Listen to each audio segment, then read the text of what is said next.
હવાર પડી ગઈ હતી ને સવારનું પહેલું કોમ ગાય ભેંસને સાર નાખવાનું, એટલે આપણે ટપ લઈ લઈએ અને ગાય ભેંસને સાર નાખી દઈએ. ચાલો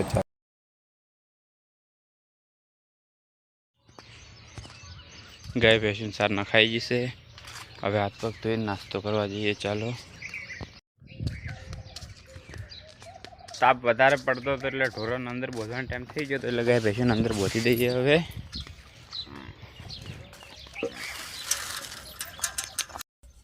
ગાય ભેંસને અંદર બાંધી દીધા છે, અને ઓલા બચ્ચાને એટલે નથી બોધી કે એટલે તડકો છે, એટલે એને પછી 12 વાગે બાંધ્યું. અને હવે ચાર નાખી દઈએ. ચાલો. તે પડી ચાર. બચ્ચાને અને ગાય ભેંસને સાર નાખી દીધી છે. હવે આરામ કરીએ ઘડી વાર. હવે ક્ષેત્રમાં પાણી ચાલુ કરવાનો ટાઈમ થઈ ગયો હતો, 1 વાગ્યું એટલે પાણી ચાલુ કરવા જઈએ. ચાલો. હવે બોરે આવી ગયા છે, પાણી ચાલુ કરી દઈએ.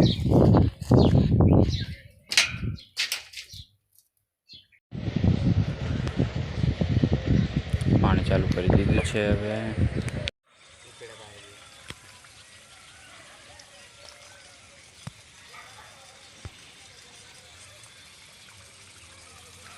હવે હોદ પડી ગઈ. હોદના ગાય ભેંસને સાર નાખવાનો ટાઈમ થઈ ગયો હતો. હવે આ ટપ પડ્યું, ગાય ભેંસને સાર નાખી દઈએ. હવે હોદ પડી ગઈ હતી ને આજનું કોમ પૂરું. ગાય ભેંસને સારે નખાઈ જશે. હવે મળીએ કાલે નવા વ્લોગમાં. લીગડા આવજો. Tata, bye bye.